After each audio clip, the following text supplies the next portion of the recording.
I've started following this Instagram page of this lady whose dad has Alzheimer's, and he's declining, and so she's asking him questions of what he does remember, and it's you could see it like happen, and I'm like, and I get that, and I honor that, and I love that so much, and I like cry every time I watch these things. Why don't we also do that with the healthy?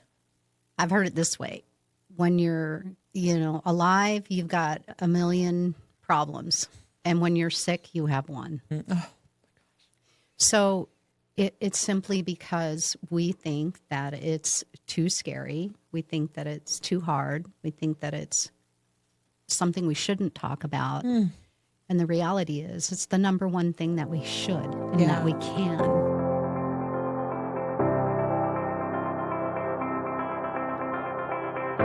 Welcome back to the Catalyst Podcast. I'm here with my dear friend and founder of Permission Mission, Mary McElhattan. Welcome to the show. Thank you, I'm so Sonia. glad. Thank you. Yes, I've been waiting to do this for a while. I know. I am so grateful to be here. Yeah. And of course, I just adore you and what feeling you're all is mutual. about. And you've really supported my whole journey in my business and how Permission Mission has come about, and excited to talk about getting clear about it. You know what I Yes. mean? Like it was just a mission at first, and then it really turned into something greater.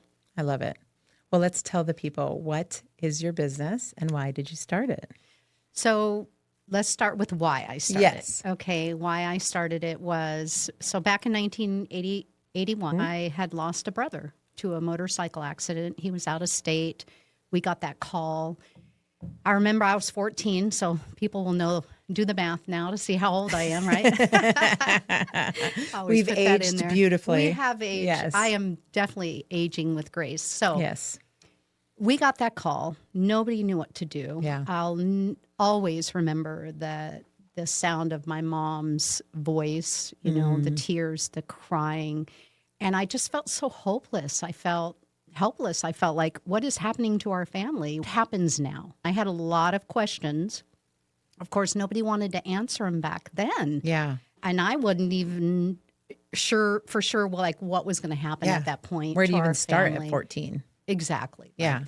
And I used to write a lot. And it was interesting. I immediately stopped writing. So I was well enough aware that life would never be the same again. Not only for me, but for all those people I loved around me. Yeah. And so I had really started that mission then. It was planted in my heart at that time. And then years go by, right? And in 2001, I lost another brother to a car accident. And I was really I was a mother at that time. Yeah. So it felt different, right? I'm a mother now. And now I'm realizing my mom had now lost 3 of her children because she lost one back in the 50s to polio. So, and my mom never talked about it. And I was just kind of putting all these pieces together, like really curious now. Right. This happens not only in my family, but this happens to millions of families. And are they talking about it? Yeah. And of course, the answer was no. It happened, but nobody wanted to talk about it. And so I did. And then 2013, my father got sick. He asked me, I'm 10 of 11 kids. It's crazy. I really thought, like, why me? Call number like 5 or 6. Yeah. Like, I'm 10 on the baby. Yeah. And it was the most precious thing. I did it. It was hard, but there was something that really created a life inside of me that now I'm really going to explore this area and find out why people don't talk about what's happening 100% of the time. Yeah. And it's just opened up my heart. It's opened up conversations with my family, my grandkids. It has opened up conversations with other people who have not been able to talk about their loss. Yeah. I sat with a woman yesterday whose grandson had passed away. She goes, Mary, I have never, ever brought his name up again. And I was just like, oh, this is why. Yeah. This is why this is my business, to make sure that I normalize the conversation of mortality. Yeah. And why? I mean, there's probably a lot of reasons why. Last year I did a lot of work around neuro-linguistic programming, and I know that on the unconscious level, there's like a reason why this happens. But why do you think people just shut down around death? It's scary to think. For me, I'm a controller, right? I'm like, to think that life could actually survive without me is pretty impossible. That's my ego talking. Right. Deeper than that is it's a reality check. Yeah. It's But uncomfortable. it's uncomfortable. There's a lot of fears around it. There's a lot of myths around it. Yeah. You know, tons of myths. Like if I talk about it, it's going to happen. Yeah. Well, it's going to happen regardless. Yeah. Well, I And- also think there's like unresolved within families too. There's probably a lot of unresolved conversations or conflict that maybe there's some things that people just don't. If I talk about this, then this will come up, and I don't want that to happen. Yeah. And then you open Pandora's box, maybe in a lot of cases, or not. It's the most beautiful Pandora's box I've ever opened. It could be, right? The experience for most people who are willing to go there find that it actually is effective in everyday decisions today. Yeah. Like my life has only improved Right. because of having the end in mind. Yeah. And that's what I'm finding for other people who have been in their grief for a long time, like I was, like our family was. It's only been able to heal that part of understanding of the educational part of it. Like it's a real thing. Yeah. It's not something that's going to be for one family. It's for all families. Yeah. So why wouldn't we want to logically think about that on a good day? Yeah. And it's interesting because you're also in the industry of planning, right? And there's a Yes. very like tactical way of planning for death, right? You plan for a funeral, you plan for probate, you plan for selling of assets, or I want to give this piece of jewelry. There's like the tactical way of planning for someone's, and that is very important for a lot of reasons, right? Like I don't want my parents' assets or family assets to end up in probate and I lose, I don't know what the percentage is, but an ungodly percentage to the state or whatever. And that's super important to make sure that you take care of that, right? Because when a death happens, whether it's knowing, like you plan for a death that maybe somebody's sick for a long time and you know it's happening, or someone's ailing from Alzheimer's or whatever, or an unexpected death, it's hard either way. But if you can plan for the funeral part of it ahead of time, that like that weight being off of you is so important. And the statistics are really high for the amount of people that don't plan for that. Very high. Too And high. alarmingly high. And it's interesting, when I went to one of your workshops, the statistics of people who are caregivers, who are actually in like nursing and emergent services, they often, like the percentage of people who don't plan in that industry is probably like the highest. I have found on average, I have found that the people who work in like firemen, police officers, nurses, doctors, it's harder for them because they're around it so much. And living in a world where it's not a regular conversation or even it's forbidden in a lot of places. I mean, just try it out for yourself. Go up to somebody and say, hey, have you thought about your, end day? Have you thought? And my dad called it his day of departure. I've adopted that now because it really, that was the difference between him having a plan, us really talking about it, accepting that he was going to die soon, and having everything all sorted out ahead of time gave the family permission to really just be together. Yeah. Not fighting and arguing, bickering, because prior to that, it was very devastating to go through it. We didn't have funds for one of the brothers. It was devastating, so it dictated what we could or couldn't do. And that's the worst feeling in the world, to be able to, not make a decision of what you want to do because it wasn't planned for. Yeah. Yeah. I can imagine that. And then on the other financial side, if there's assets or not clarity around wills or probate, then people fighting, all that has to be horrible to witness. Sonia, you've worked so hard, right? Up to this point, you and your husband, you've worked so hard to love your children, guide them, protect them, build them, encourage them. Yeah. Can you imagine just going out with not having anything in place with all that work you did? Yeah. So that's my goal of getting people's mindset, switched. Right. Like it's just a switch. That's all it is. And then all of a sudden it becomes freeing. And it's like, I have decisions here that I can make. I have I can actually plan out my own day of departure Yeah. so that my family shows up and sees how much they were a part of my life, Right. And how much I cared for how them. much I cared for them. It's the Yeah. great, someone said it like this. They said, this is the last gift. Yeah. Like, this is the final gift. And Right. what thought do you want to put into that? Yeah. And that really touched my heart because I'm like, gosh, it really is a gift Yeah. when you've thought it out. Yeah, I was thinking about there's a woman in town who owned Bodega Exchange who was really a pillar in the community when it came to some of the co-working spaces. And she got cancer, I think, during pandemic. And she recorded this Instagram page and would like talk about her journey and really left like a beautiful legacy. Like, I'm just going to talk about it. Like, I'm going to talk about all the ugly and all of these things. And it was really raw and really beautiful.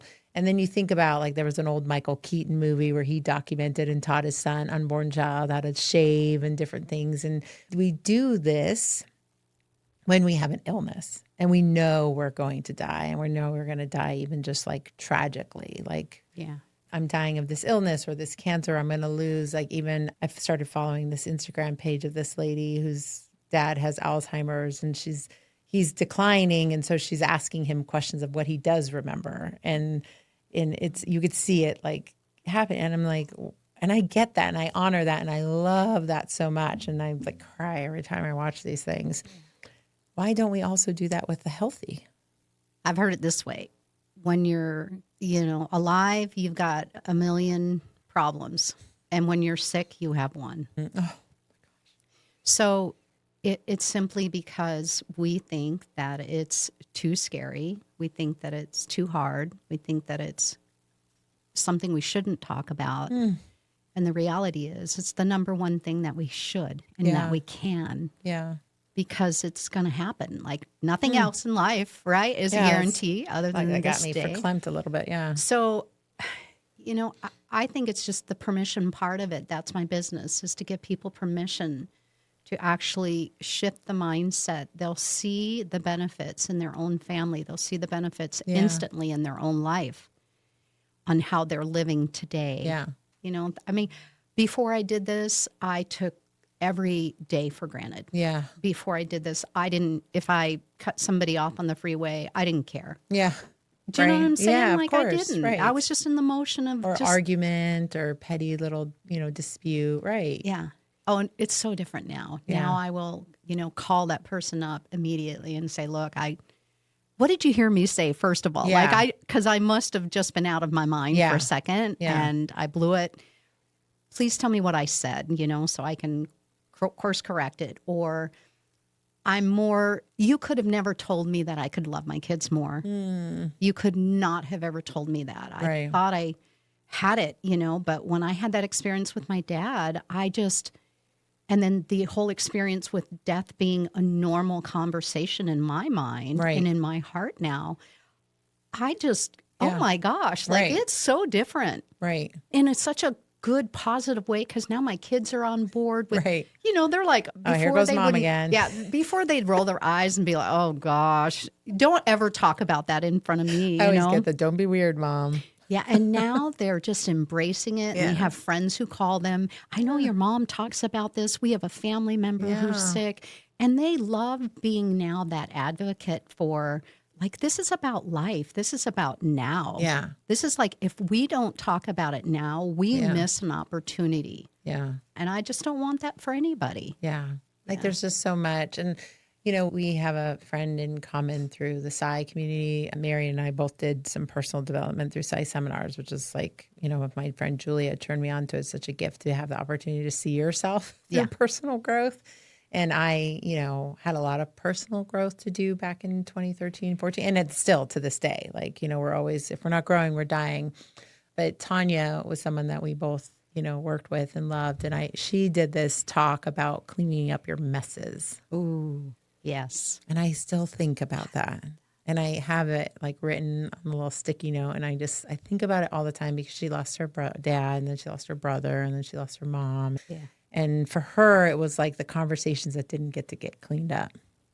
And when I think about you, I often think about her because you're sort of creating that space to, like, if we talk about this, we might have the opportunity to clean up that. And not every death conversation is about that, because people could have very healthy relationships and families and lives, and we just want to be okay when you go or when I go. I want you to be okay, right? Yeah. But unfortunately, there are a lot of family constructs in situations where maybe it is a little bit messy.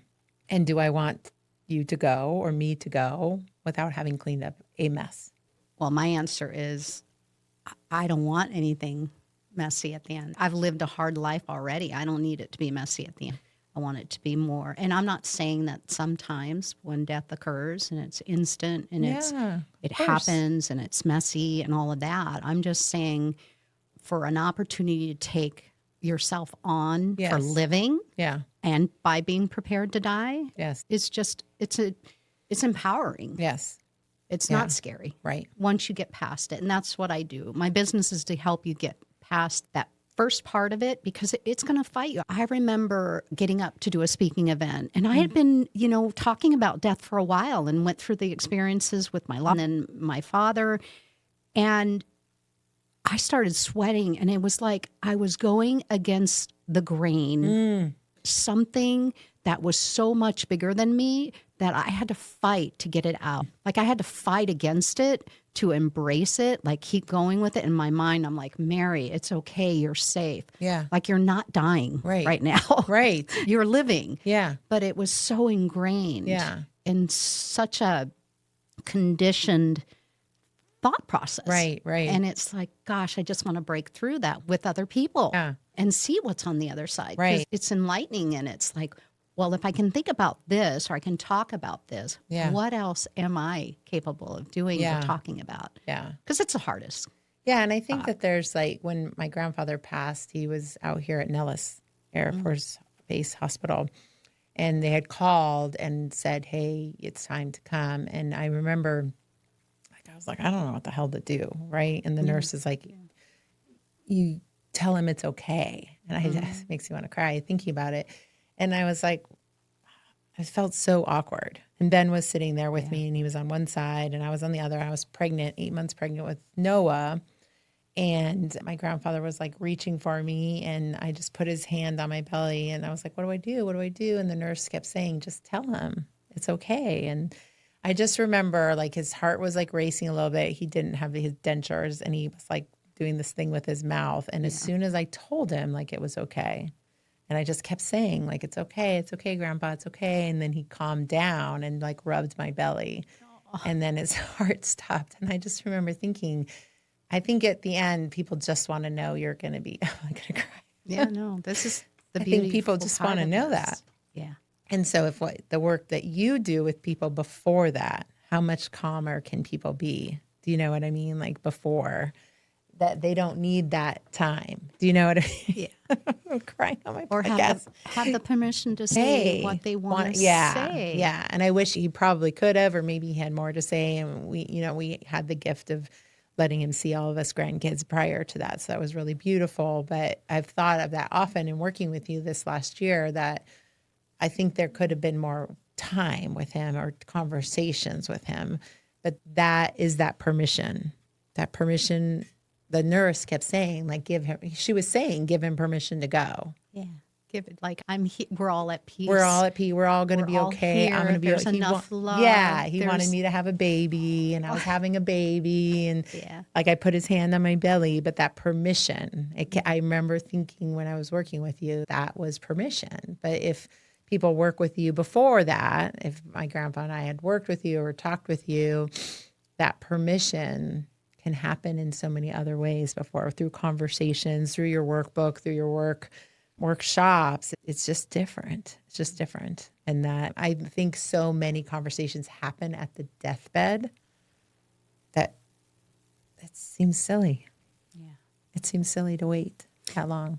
What I noticed in my dad, which, happens when a person like, knows they're going to go, like they know there's no choice in it. Like my dad, one day I was just like, I don't think I can do this another day, Dad. I'm going to miss you so much. I don't know if I have the strength in me. Maybe you'll need to get somebody else to You know, because he was telling me like all these messages for his kids and his grandkids and his great grandkids, even great grandkids not born. And I'm just thinking, what is happening here? Like, Yeah. it's not the normal. Right. And I saw a man who finally gave himself the openness to live. Yeah. And it dawned on me like, we're dying to live. Yeah.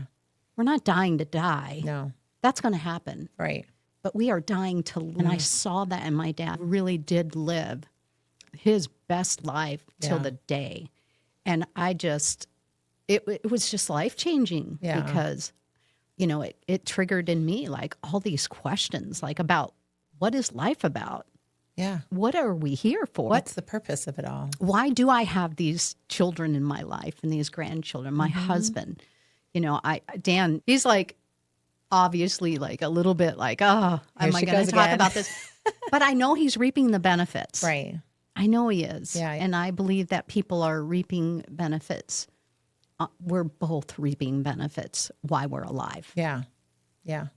It's like when you don't think your kids are like taking it in, and then years go by and then they like do something that you're like, oh God, that got in. Yeah. Like, They did listen. They got it. Like, oh my gosh, you know, I've been like Yeah. pounding, like scheduling into my oldest, and he's like, I'm using a calendar to organize my time. And I was like, oh my God, he listened to me. Like, it does get in. Yes. They do. They just aren't going to let you know. No. They're not going to Someone give you said credit to me yet. in our mastermind, they said, this lady, Cynthia, came to visit, and she's like, you know, someone told me, because she's a single mom raising her daughter. And she's like, you know what, Cynthia, someone had said to her, Cynthia, like, there'll be a time in your future where your daughter will come back and thank you for the lessons. And she's like, it did happen. Like, my daughter was like 22, 23, and she came back and said, you know, thank you, Mom, for teaching me. And I was like, okay, 19, 20, 20, I got 3 more years. You're counting down the coming days. back at some point. Yeah. You know, It is but so they do special something when they do. you're like, oh, they did get it, you know, and I'm getting it too. Like, it's like they're teaching us like every day, you know, through the things that they do and experience in life. Right. So, and life is definitely for the living, right? Believe so. I mean, and taking the most out of it. Yeah. You know, getting the most out of it that we possibly can while we can with the people we love, Yeah. you know. Yeah, and I've been to a couple of your workshops, and it has been interesting, like the questions you ask, and you have these couples, and I did the couple one with you, and I've done single ones, and it's like sometimes I look around the table, and I did the couple with Ben, and a couple other couples were at the table, and you could see the little side eye, like we haven't had these conversations. Like, how often are people who are just busy with life or whatever the excuse is, and they're not talking about, like, what do you want to be remembered as? What do you want to be thought of for, like, have you pre-planned? Have you done these things? And you're like, oh crap. Like, and then you see the couples like answering and like side eye, like what are they writing on their paper? My absolute favorite is watching little love touches happen. Yeah. Oh my gosh. It's my favorite to just see my couples like grab for each other's hand because that's what it brings. Yeah. It brings closeness. It brings this intimacy that we're missing out on. Yeah. And those questions that we can answer that we never thought we could answer because they spill over into other things about life. Oh yeah. And it is precious to see. I love when couples walk away and they're hand in hand. And I'm not saying they don't already. Yeah, right. But you're creates a talking connection about, for sure. No, and it made me think about when your kid, my oldest, went off to college, and I was like, you know, what if something happens to him?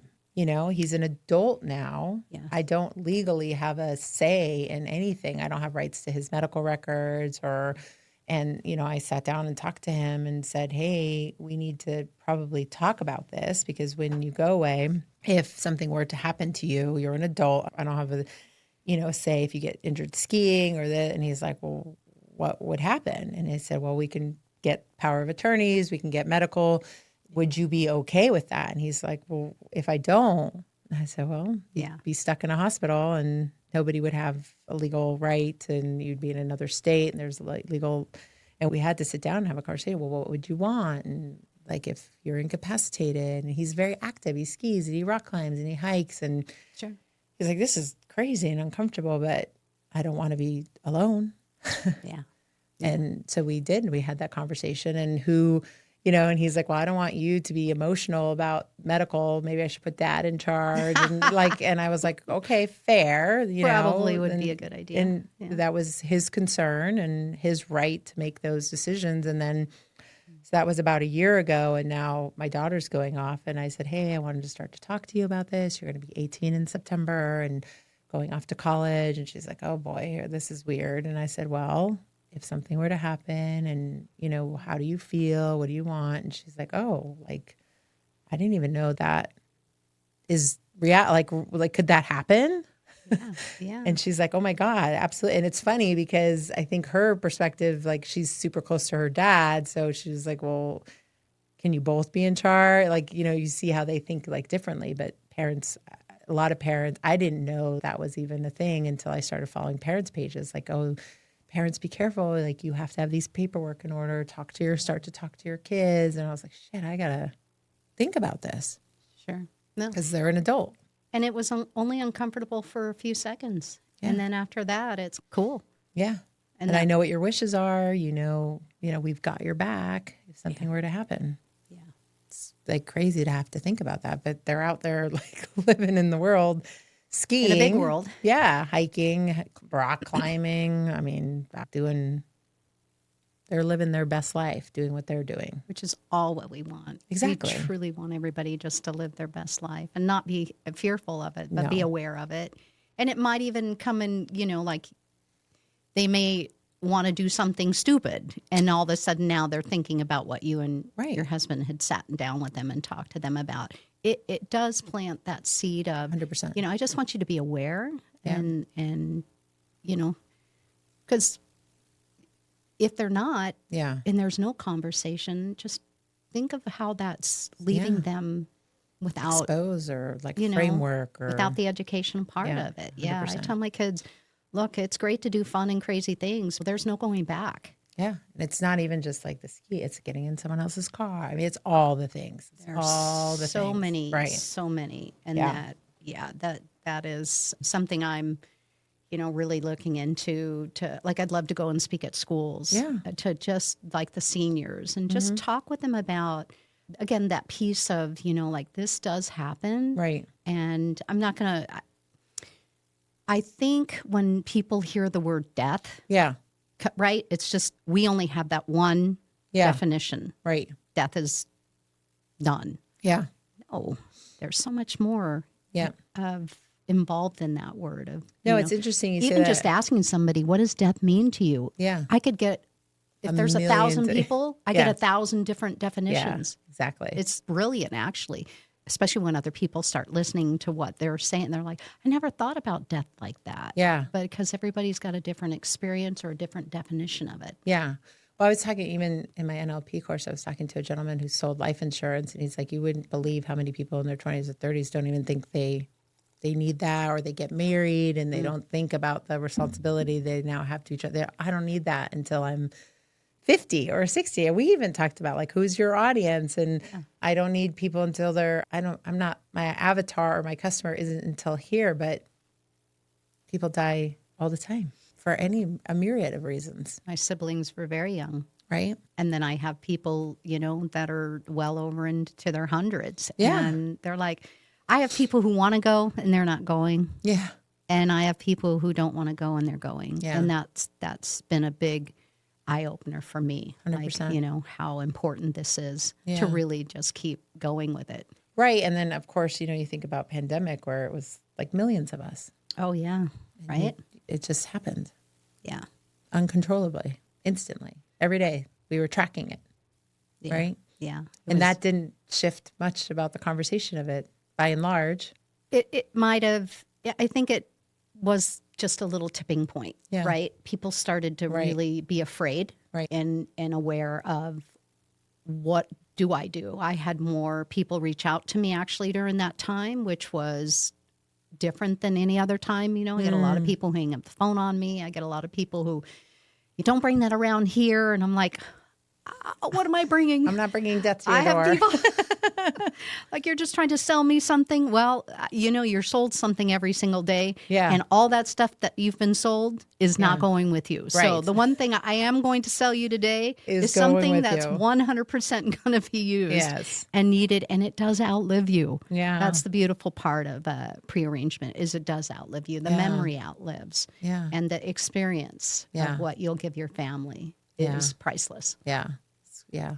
I love it. I love what you do. I love how passionate you are about it. And I love that you've made it a business this year. It's a business. That's amazing. So what is up for you in 2025? What's going to happen for you? What do people need to know that's out there? Yeah, well, 2025 is obviously going to be hitting more platforms to speak and educate. I love that. I'd like to really get into the circuit of, like I said, seniors, college students, because like you said, college students they're just Infallible.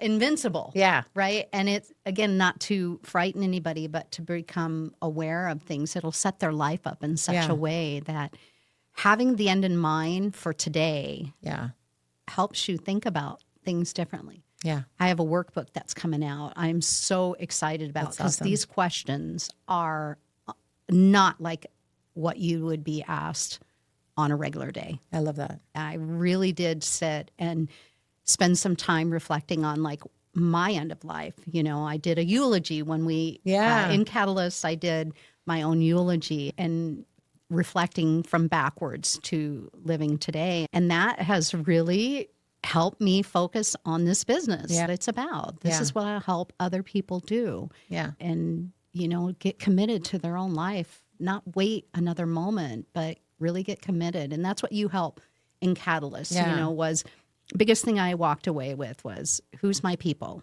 Like, who are my people to help and support this business to grow and profit and really impact the world in a way that it's going to make the difference that we've been looking for a long time. I mean, you talk about a tough conversation. Look at the conflict in the world. This is the conversation, if had, really resolves a lot of conflict. Yeah. It just does. You can't be mad at somebody when you're thinking about them not being here anymore. Yeah. You know what I mean? How can you sit there and stay mad at somebody? So I want to get into colleges with the college students, with just the seniors in high school, and then obviously just continue with I'm all over social media. Yeah. I do a lot of videos just of what's on my mind today. How can I help this message get out there even in a bolder way? And you guys have been wonderful support for me on that. Love that. And so, I'm on Instagram, I'm on LinkedIn, I'm on Facebook, I'm out there. Yeah. And I'll, if you're willing to take a risk with me, I'm going to take a risk with you because I do want to also work with individual families. Yeah. I want to make sure that I am not losing them because they're the ones that started it for me. Yeah. They really are. The families. That. Yeah. Getting families to be okay. If I have to go into their home, if I have to get on Zoom with them, I want to make sure that I'm staying with the foundation of where I grew from. Yeah, for sure. So what's your advice for small businesses out there? Small businesses would be to get connected with someone like you, Sonia, because I have started businesses in the past. I never thought about it from the ground up. I think, and just my experience with the other people is we just we start it, we do it, we kind of trial and error, and that's not effective. You know, it's not effective. It's really taking the time to figure out who your people are, your strategy for, your business profit, making sure that you have an accounting person who's going to be able to do the things that you're not good at. I am simply not good at things, and I'm okay with that. Yeah. Now I'm okay with that. Where before... Yeah. We beat ourselves up for it. You beat yourself up for it, or you try to do it, and it's like wasting your time. You're not able to do the things you love to do. Right. Or you procrastinate on those things, push them aside. Yeah. You got your Colby. Yeah. But also the biggest thing, too, is being around other business and listening to their struggles and the reality of their day-to-day things that are going on for them. I could relate, and I would have never talked about it. Yeah. But hearing it from somebody else, it gave me the permission to go, okay, that's what's going on for me. Okay, I'm all right. I'm alive. Yeah. Like, get up, Mary, let's go. Yep. And not rush at things. Yeah. Sometimes I think too, rushing too fast kind of defeats the whole taking a moment to breathe and just go, okay, what am I doing here? Why am I doing this? Yeah. How is this going to benefit other people, and also make sure that I'm filling my cup up? Yeah.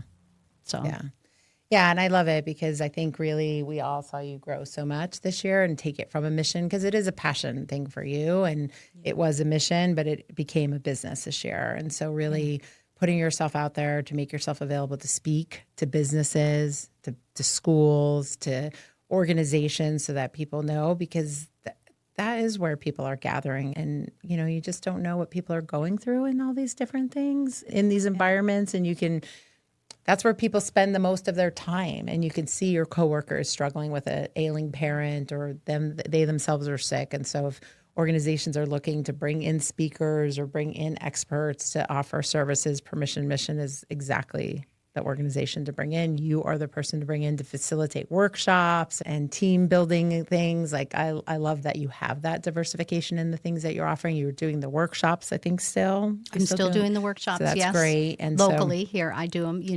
Eventually you had suggested doing some Zoom and stuff like that. It's such a personal topic that sometimes, I'm still working with that. Yeah. I'm open to it.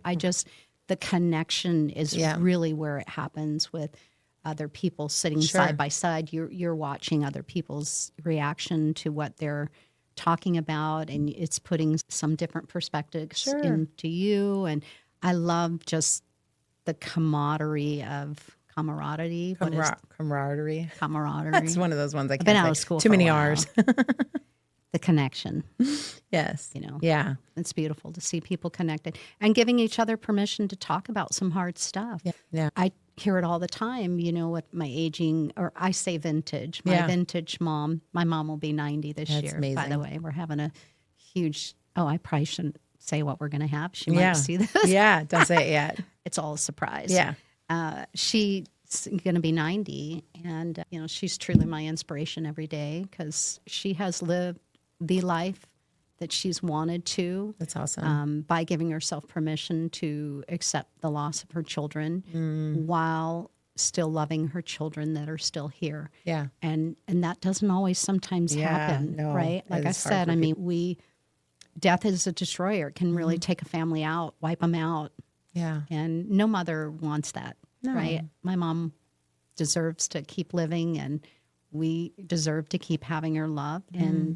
But it's taken some work, and it didn't happen overnight. So continuing to open up the conversation is what has really brought our family full circle back together. I love that. Yeah. I want to help other families do that too. Yeah.